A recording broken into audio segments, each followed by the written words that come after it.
एक घने जंगल में एक चालाक बंदर रहता था। वो रोज नदी किनारे लगे जामुन के पेड़ पर बैठकर मीठे फल खाता था। उसी नदी में एक बड़ा मगरमच्छ रहता था। धीरे धीरे दोनों में दोस्ती हो गई। बंदर रोज उसे भी जामुन खिलाता। एक दिन मगरमच्छ की पत्नी ने लालच में कहा, जो बंदर इतने मीठे फल खाता है उसका दिल कितना मीठा होगा, मुझे उसका दिल चाहिए।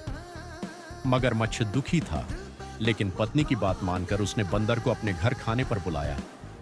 बंदर खुशी खुशी उसकी पीठ पर बैठ गया। नदी के बीच पहुंचते ही मगरमच्छ बोला, दोस्त, सच बताऊं, मेरी पत्नी तुम्हारा दिल खाना चाहती है।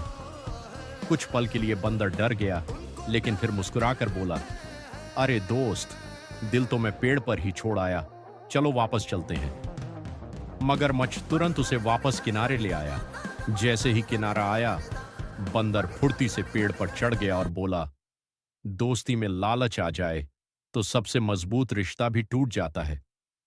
सीख, मुश्किल समय में घबराना नहीं चाहिए।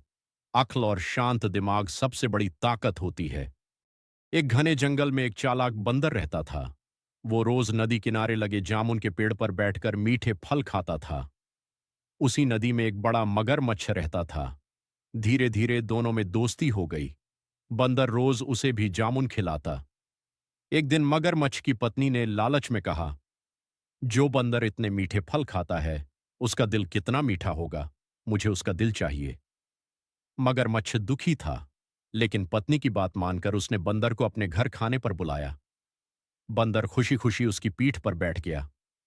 नदी के बीच पहुंचते ही मगरमच्छ बोला, दोस्त, सच बताऊं, मेरी पत्नी तुम्हारा दिल खाना चाहती है। कुछ पल के लिए बंदर डर गया, लेकिन फिर मुस्कुराकर बोला, अरे दोस्त, दिल तो मैं पेड़ पर ही छोड़ आया, चलो वापस चलते हैं। मगरमच्छ तुरंत उसे वापस किनारे ले आया। जैसे ही किनारा आया, बंदर फुर्ती से पेड़ पर चढ़ गया और बोला, दोस्ती में लालच आ जाए तो सबसे मजबूत रिश्ता भी टूट जाता है। सीख, मुश्किल समय में घबराना नहीं चाहिए। अक्ल और शांत दिमाग सबसे बड़ी ताकत होती है। एक घने जंगल में एक चालाक बंदर रहता था। वो रोज नदी किनारे लगे जामुन के पेड़ पर बैठकर मीठे फल खाता था। उसी नदी में एक बड़ा मगरमच्छ रहता था। धीरे धीरे दोनों में दोस्ती हो गई। बंदर रोज उसे भी जामुन खिलाता। एक दिन मगरमच्छ की पत्नी ने लालच में कहा, जो बंदर इतने मीठे फल खाता है उसका दिल कितना मीठा होगा, मुझे उसका दिल चाहिए। मगरमच्छ दुखी था, लेकिन पत्नी की बात मानकर उसने बंदर को अपने घर खाने पर बुलाया।